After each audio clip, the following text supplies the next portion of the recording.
Welcome everyone. এনএমজেএনএম 2024 2024 এর nursing পরীক্ষা সংক্রান্ত আজকের ভিডিও তোমাদের জন্য অত্যন্ত গুরুত্বপূর্ণ।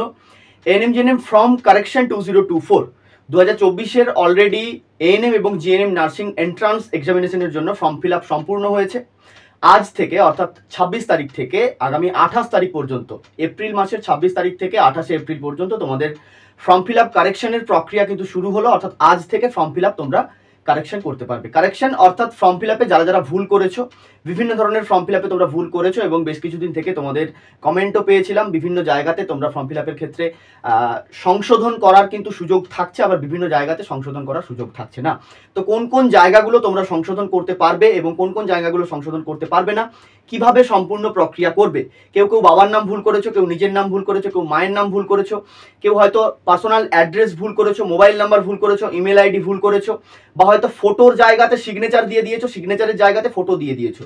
এক্সেপ্ট এই ব্যাপারটা বলে রাখি, যারা এরম ব্যাপারের মধ্য দিয়ে গেছো, অর্থাৎ ভুল জায়গাতে ফটো এবং ভুল জায়গাতে সিগনেচার আপলোড করে দিয়েছো, তোমাদের কাছে কিন্তু এই মুহূর্তে করার কিছু নেই। তো তোমরা চাইলে এর আগে যেমনটা তোমাদের আমি ব্যাচেও বলেছিলাম যে কারো কারো ক্ষেত্রে যদি এরকম প্রবলেম ঘটে থাকে তাহলে তোমরা নতুন করে কিন্তু ফর্ম ফিল আপ করতে পারো অন্য একটা কন্ট্যাক্ট ডিটেলস দিয়ে, অর্থাৎ অন্য মোবাইল নাম্বার এবং অন্য ইমেল আইডি দিয়ে তোমরা নতুন করে ফর্ম ফিল আপ করতে পারো। আলাদা করে ফর্ম ফিল আপের জন্য চার্জও দিতে হবে, আমি বলেই দিয়েছিলাম ব্যাচে। তো যাই হোক, যারা এটা করে নিয়েছো আলাদা কথা, যারা করোনি উল্টো জায়গাতে ফটো এবং অন্য জায়গাতে অর্থাৎ ফটোর জায়গাতে সাইন এবং সাইনের জায়গাতে ফটো আপলোড করে এই মুহূর্তে আছো কিন্তু এর আগে ফর্ম ফিল আপ তোমরা চেঞ্জ করোনি বা নতুন করে ফর্ম ফিল আপ করোনি, তোমাদের কাছে কিন্তু এই মুহূর্তে করার কিছু নেই। বাদ বাকি যারা বিভিন্ন ধরনের ভুল করেছো, কোন কোন জায়গাগুলো সংশোধন করতে পারবে, বোর্ডের তরফ থেকে কিন্তু অলরেডি আমাদের নোটিশে যেটা জানানো হয়েছিল এবং এবছরের ক্ষেত্রে যেটা একটা আমূল পরিবর্তন করে দেওয়া হয়েছে, বোর্ডের তরফে জানা হয়েছিল যে বাবার নাম, মায়ের নাম, নিজের নাম, ডেট অফ বার্থ, জেন্ডার, এই জায়গাগুলো কিন্তু কোনোভাবেই চেঞ্জ করা যাবে না, অলরেডি বোর্ড থেকে কিন্তু জানিয়ে দেওয়াই হয়েছিল। তো এবছরের ক্ষেত্রে একটা আমূল পরিবর্তন করা হলো এবং কোন জায়গাতে পরিবর্তন করা হলো, অর্থাৎ কোন কোন জায়গাতে তোমরা কারেকশন করতে পারবে এবং কোন কোন জায়গাতে কারেকশন করতে পারবে না, আমি A to Z সম্পূর্ণ পদ্ধতি দেখিয়ে দিচ্ছি। ধীরে সুস্থে প্রত্যেকের ব্যাপারগুলো দেখে না, এবং যারা কোনো ভুল করনি, অর্থাৎ তোমার ফর্ম ফিল আপে যদি কোনো ভুল না হয়ে থাকে সেক্ষেত্রে তোমরা এই মুহূর্তে কি করবে, তোমাদের এই মুহূর্তে করণীয় কি, তো সেই ব্যাপারেও অবশ্যই তোমাদেরকে অবগত করব। তো কারেকশনের জন্য দেখো একেবারে প্রথমেই আমাদের চলে আসতে হবে এএনএম জিএনএম এর সেকশনে। আমি এই মুহূর্তে এএনএম জিএনএম সেকশনে আছি, West Bengal joint entrance examination বোর্ডের। তো এই জায়গাটাতে নিচে দেখবে, এইখানে দেখো ক্যান্ডিডেটস অ্যাক্টিভিটি বোর্ড বলে একটা অপশন দেওয়া আছে না, online application form submission ANMR and GNM 2024। তো এখানে কারেকশন বলে একটা অপশন আসবে, এখনো পর্যন্ত অপশনটা আসেনি, পরবর্তীকালে অবশ্যই সেটা আপডেটেড হয়ে যাবে। কিন্তু এই মুহূর্তে তোমরা এই জায়গা থেকে যদি নাও অপশন আছে, এখান থেকে তোমরা কারেকশন করতে পারবে। এই যে ANM and GNM registered candidate sign in, registered candidate sign ইনের জায়গাতে গিয়ে এখানে তোমার অ্যাপ্লিকেশন নাম্বার, দেন তোমার পাসওয়ার্ড, দেন এই নিচে সিকিউরিটি পিনটি সব কিছু দিয়ে এখানে সাইন ইন করলে তোমরা দেখতে পাবে এর পরের পেজটি। এরপর দেখো তোমাদের সামনে এরকম একটা পেজ ওপেন হবে।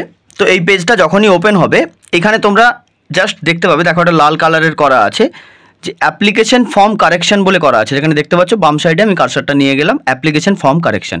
তো এটার উপর তোমরা ক্লিক করো, ব্যাপার দেখাচ্ছে, যদিও তোমাদেরকে এটা দেখাবে না, তোমাদেরকে জাস্ট এরকম একটা দেখাবে অ্যাপ্লিকেশন ফর্ম কারেকশন। তো তারপর এটার উপরে যখনই তোমরা ক্লিক করবে, দেখো এইখানে জাস্ট কয়েকটা জিনিস দেখাবে যে view or edit application form, দেখতে পাচ্ছ তোমরা view or edit application form, এটার উপর তোমরা ক্লিক করবে। অর্থাৎ তোমার অ্যাপ্লিকেশন ফর্মটাকে কিন্তু তুমি কারেকশন করতে পারবে, বেশ। তো দেখো এইখানে এবছরের ক্ষেত্রে একটা নতুন চেঞ্জেস করে দেওয়া হয়েছে। এর আগে আগে যেটা হতো না, বাবার নাম, মায়ের নাম, date of birth, gender, domicile, এগুলো কিন্তু চেঞ্জ করা যেত না, পরবর্তীকালে এগুলো এখন ঠিকঠাক হয়েছে। দেখো এখানে আমি যদি কারেকশন করতে যাই তাহলে কিন্তু কারেকশন করা যাচ্ছে, আমি যদি বাবার নাম কারেকশন করতে চাই করা যাচ্ছে, মায়ের নামও কারেকশন করা যাচ্ছে, যদি আমি ডেট অফ বার্থ চেঞ্জ করতে যাই তাও করা যাচ্ছে। তো এই মুহূর্তে আমি যার করছি তার ক্ষেত্রে আমি কোনোটাই চেঞ্জ করব না। জেন্ডারও দেখো চেঞ্জ করা যাবে, কিন্তু প্রত্যেকটা জায়গায় কিন্তু চেঞ্জ করা যাবে। এবার যদি তোমার এখানে কিছু চেঞ্জ করার থাকে তো তুমি চেঞ্জ করে নিও, চেঞ্জ করে নেওয়ার পরে একদম নিচে দেখবে এখানে একটা সাবমিট বলে অপশান আছে, দেখতে পাচ্ছ এই যে একদম নিচে সাবমিট বলে একটা অপশান আছে, এই সাবমিট অপশানে ক্লিক করবে। বেশ, আমি এখানে কিছু করতে চাই না, আমি জাস্ট তোমাদেরকে ডিটেলসগুলো দেখিয়ে দিচ্ছি কোন কোন জায়গাগুলো তোমরা চেঞ্জ করতে পারবে। তাহলে বাবার নাম, মায়ের নাম, নিজের নাম, date of birth, gender, nationality, domicile, religion, category, sub category, প্রত্যেকটা জায়গা এবছরের ক্ষেত্রে তোমরা চেঞ্জ করতে পারবে। এবার যদি মনে হয় যে তুমি তোমার কোর্সটা চেঞ্জ করবে, তুমি যে কোর্সের জন্য সিলেক্ট করেছো সেটা তুমি চেঞ্জ করবে, দেখো এখানে ওটাও চেঞ্জ করা যাচ্ছে। তো আমি যার ক্ষেত্রে দেখাচ্ছি তার ক্ষেত্রে বোথ এএনএম অ্যান্ড জিএনএম করা আছে, শুধু চাইলে এএনএমও করতে পারো, শুধু চাইলে জিএনএমও করতে পারো। তো আমি এখানে কোনোটাই করব না, দেখো কোয়ালিফিকেশান ডিটেলস যদি তুমি এডিট করতে চাও, অর্থাৎ তোমার যে কোয়ালিফিকেশান ডিটেলস দেওয়া আছে, দেখো ক্লাস 12-এর কোয়ালিফিকেশান ডিটেলস দেওয়া আছে, ধরো এখানে পাস্ট বলে লেখা আছে, এটা তুমি এডিট করতে পারবে, পাসিং ইয়ারটাকে এডিট করতে পারবে, তোমার বোর্ডটা কারেকশন করতে পারবে, তোমার ওই স্কুলটি যে ইনস্টিটিউশন সেটার যে পিনকোড, অর্থাৎ তোমার স্কুলের যেটা অ্যাড্রেস এবং তার পিনকোড, সেটাও তুমি এখানে এডিট করতে পারবে। অন্য যদি কোনো কোয়ালিফিকেশান নিচে অ্যাড করার থাকে, বা কারোর হয়তো ভোকেশনাল স্ট্রিম ছিল কিন্তু সে ক্লাস 12 করে দিয়েছে, তো সেটা চেঞ্জ করে সে ভোকেশনালের ক্ষেত্রেও করতে পারে এবং নিচে সেটা সাবমিট করতে পারবে। তো এক্ষেত্রে আমি কিছুই করবও না। এক্সাম সেন্টারের ডিটেলসে চলে যাও, যদি তুমি চাও এক্সাম সেন্টার চেঞ্জ করতে। দেখো এখানে যেটা আমি দেখাচ্ছি, সেখানে প্রথমত এক্সাম সেন্টার টোটাল 4টে দেওয়াই আছে। যদি কেউ চায় যে আমি এক্সাম সেন্টারগুলো চেঞ্জ করব, প্রত্যেকটা জায়গাতে গিয়ে কিন্তু এক্সাম সেন্টার চেঞ্জ করতে পারবে, কোনো অসুবিধে নেই এক্সাম সেন্টার চেঞ্জের ক্ষেত্রে। এবার কন্ট্যাক্ট ডিটেলসের ক্ষেত্রে যাচ্ছি। কন্ট্যাক্ট ডিটেলসের ক্ষেত্রে যখন যাবে, তখন তুমি এখানে তোমার যে অ্যাড্রেস, টোটাল অ্যাড্রেস কিন্তু চেঞ্জ করতে পারবে। দেখো প্রত্যেকটা জায়গা চেঞ্জের জন্য কিন্তু অপশান আছে, কান্ট্রি, লোকালিটি করলাম, ভিলেজ নেম করলাম, সমস্ত জায়গা চেঞ্জের জায়গা আছে। পিনকোডের জায়গাতে দেখো পিনকোডটাও কিন্তু তোমরা চেঞ্জ করতে পারবে, স্টেট চেঞ্জ করতে পারবে, ডিস্ট্রিক্ট চেঞ্জ করতে পারবে, প্রত্যেকটা জায়গা চেঞ্জ করতে পারবে। বেশ, শুধু এখানে একটাই ব্যাপার খুঁজে পাওয়া যাচ্ছে না, সেটা হচ্ছে মোবাইল নাম্বার যদি কেউ ভুল দিয়ে থাকে বা ইমেল আইডি, সেই জায়গাটা চেঞ্জের কিন্তু অপশান আপাতত আমি দেখতে পাচ্ছি না। পরবর্তীকালে এটা যদি আমি ভুল হয়ে থাকি তাহলে অবশ্যই আপডেট দেবো। তাহলে আপাতত কিন্তু যেটুকু দেখছি, মোবাইল নাম্বার এবং ইমেল আইডি কিন্তু কোনোভাবেই চেঞ্জ করা যাচ্ছে না। এবার তোমার টোটাল চেঞ্জেস হয়ে গেলে, ধরো তোমার যা যা চেঞ্জ করা সব চেঞ্জ হয়ে গেছে, এইখানে নিচে একটা অপশান দেখাবে গো ফর ফাইনাল সাবমিট। এই যে গো ফর ফাইনাল সাবমিট বলে দেখাবে, ওইখানে ফাইনাল সাবমিটে গিয়ে যদি কেউ চেঞ্জ করে থাকো, গিয়ে তোমরা চেঞ্জ করতে পারবে।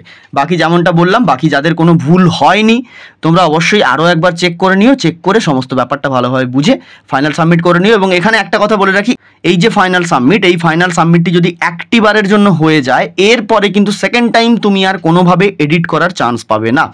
তো যারাই করবে, যখনই করবে, প্রত্যেকটা ব্যাপার খুব ভালোভাবে বুঝে নিয়ে করবে।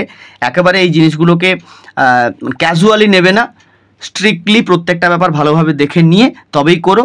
যাদের কোনো ভুল নেই মনে হচ্ছে, তবু একবার তোমরা চাইলে চেক করে দেখে নিতে পারো, হয়তো কোনো ভুল থেকেও যেতে পারে, যদি থাকে সেটা কারেকশন করে নিও। তো এই ছিল আজকের এনএমজিএনএম ফর্ম কারেকশন 2024। যারা ফর্ম ফিল আপের ক্ষেত্রে ভুল করেছিলে, যারা কোনো ভুল করনি, উভয়ের ক্ষেত্রে করণীয় কি, কোন কোন জায়গাতে বোর্ডের নতুন পরিবর্তন করে দেওয়া হয়েছে সবার উদ্দেশ্যে, প্রত্যেকটা ব্যাপার তোমাদের সামনে ইন ডিটেল আলোচনা করলাম।